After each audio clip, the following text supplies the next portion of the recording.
All right, so now that Twitch is linked that's going to be okay to multi-stream, you didn't hear about that? Well, then go do the clickety click thing up here wherever. Go check out that video. Okay, so what does that mean for bots?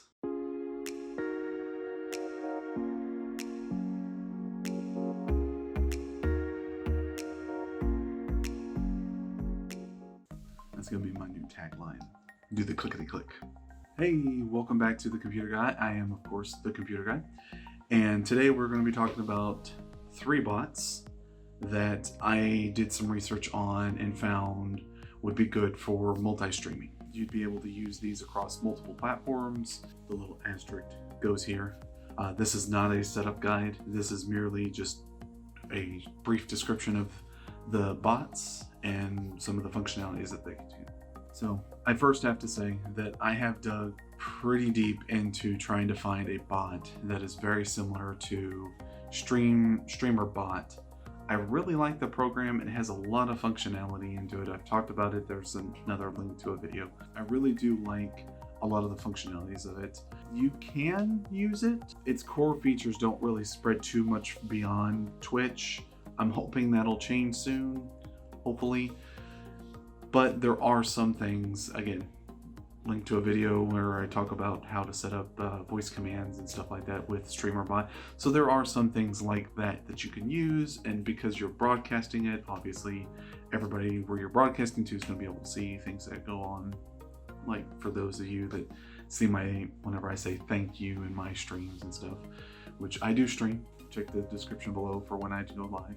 Definitely be careful if you do your own research. I did come across several articles as well as several sadly YouTube videos that link to malicious programs that obviously they want you to download and install.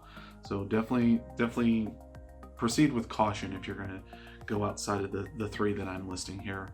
Obviously I'm not telling you don't go and adventure and see other things. Definitely I want you guys to explore, and I'm not the be all end all of all information, so please go out and explore and try and find some other bots and stuff like that. But that, again, driving back to what this video is, we're going to really just be talking about the 3 that I have found. They're more well known. They're ones that I have used and I can verify to say that they're not malicious programs. Number 1, no, okay, this isn't really number 1 on the list. This is just, I just drew their name out of a beanie, there you go. Well, hey, this was the one I drew. It is Nightbot. They have a fairly simple bot. It has pre-generated commands for you. It has stuff, has a user interface that you can use online to set up your own commands, some slight moderation tools. Their dashboard is very nice and clean. Just a nice, simple bot. They do support Twitch, YouTube, and Trovo. So sadly, they do not support Facebook. They're one of the bots on this list that does not support Facebook. That being said, if you are thinking about or are using Facebook, that might be a hindrance for you guys. They have a nice, clean dashboard. Helps you keep track of things like who's been chatting the most in your channel, what kind of commands are using the most. It gives you a whole bunch of stuff, kind of some small metric stuff, how many people have subscribed to your channel that are members. A nice little simple user interface, very easy to use, not very complicated at all. Number 2, again, I told you guys, I just drew these names out of the anyways. Stream Elements, so very similar to what Nightbot does. Again, it has a bunch of stuff already pre-generated commands, stuff that you can turn on and off. You have the ability to add more commands if you'd like. You have basic, I would say very basic bot stuff with a few added things. Their front page is a little bit, I still think that it's kind of simplistic, which is good. I like a simple interface. Putting too much stuff in your face just kind of overcomplicates, especially for a lot of people that don't know maybe exactly what they're looking at. Putting too much stuff in their face just overcomplicates things. Nice little interface. They kind of tuck some stuff away behind a little tab at the top. If you want to make more commands and stuff like that, you go down to their chatbot. Again, we're not going to talk about how to set all this stuff up, but they do give you that option. One of the other things that they also offer is an alert system under their overlays.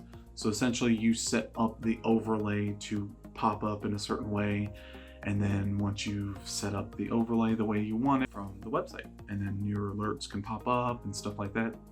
Very nice and handy. Now, unlike Nightbot, they actually do have support for Facebook. So for those of you, this might be an option. Okay, we'll stop with it. It's the last one on the list. So the last one on the list, but also probably one of the biggest, and I say the biggest because it has probably some of the biggest functionalities, and that is of course Streamlabs. The reason why I said it's the biggest is because they've literally taken all of the stuff from like the way Streamlabs does their bots and Nightbot and all that, puts all those commands and overlays and alerts and all that stuff, and literally smashed it into OBS, and they just made one little program you can download. So you can download it on your computer, or you can use their website for a lot of it. And I forgot to also mention, Streamlabs does have something you can download that instead of like Streamlabs does, where it's its own independent program, Streamlabs actually just incorporates into OBS, as opposed to Streamlabs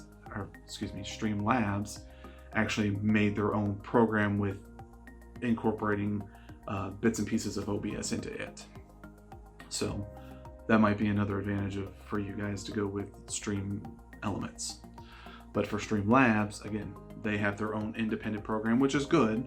I'm not saying any of these are bad. None of these are bad. They're all really good. I would say for most beginners, it might be more prudent to use something like Streamlabs. So many names with streams, and it's just, I think it's a great place to start for beginners, mostly because it kind of encompasses everything all into one user interface.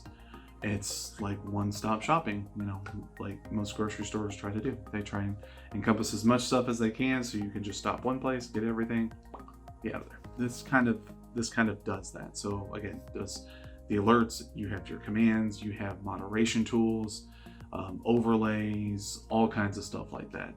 All of it kind of encompassed. And they even offer, and some people may not know this, but they even offer a way to multi-stream out through Streamlabs OBS behind a paywall. If there was only a way that you could do this for free, maybe we'll do that in another video. Similar to Streamlabs, they do offer Facebook support as well as Trovo, YouTube, Twitch. I believe they also offer TikTok if you're interested in that, which is actually pretty cool too. You can actually, instead of just using your phone for TikTok stuff, you can actually use your computer and do all that cool stuff with that too. The downside to using something like that is if you're going to use Streamlabs OBS and you're trying to multi-stream all from that source, you can really just use only those big platforms. You can't, you don't have the option to also incorporate some other ones like Glimish and I don't know, other places, Instagram for all I know, whatever. But I mean, if I forgot any of you guys, there's comments below. Go ahead and post some places that I may have forgotten. Anyways, you don't get that option. You can only stream to those places. That's it. If you were going to multi-stream, which is okay, because again, if you want a bot to be in those channels and stuff, it's probably good that they have support for those channels too. So I'm going to say that that's probably a limitation for right now, because all of these places, really just YouTube, Facebook, Twitch, and maybe Trovo might really only be the places that you can stretch out to. I think more places like Glimish and again, Instagram for all I know, more places that want people to live stream, they may need to start working with some bot creators and stuff to help them expand out, to help content creators like us to expand our reach as well. So let's recap. There are bots out there. Some have more functionalities over others. And again, none of these are terrible. They're all really good. You may want something that's just a simple bot. You don't want all of the extra stuff that comes with it, or maybe as you see it, maybe all the extra complications that come with it. And Nightbot may not feel that thing. You don't really care about streaming to Facebook, and you just really want to focus on, the Trovo, YouTube, and Twitch. And Nightbot might fill that bill. You don't need it to be overcomplicated. It already has a lot of functionality built into it. So again, all three of these are really good. All the extra fluff and stuff like merch stores. I mean, speaking of which, you should definitely go check out ours down below. Ours actually has very nice quality stuff. Lasts, like some of the other vendors don't. You should go check it out. Link below. But before you guys go, definitely leave a comment if you are using another bot, or if you're using one of these bots. Tell us your experience about them. I like it, I don't like it, I don't like this, I have some troubles with this. Maybe leave some questions below and we'll try and get to it when we do our setup videos for these guys. Leave a comment below. And again, I'll cover the setups in another video, so stay tuned for that. If you haven't subscribed, please do. Hit the subscribe button so you can stay up to date for when more videos come out. So, as always guys, stay safe. We'll see you next time.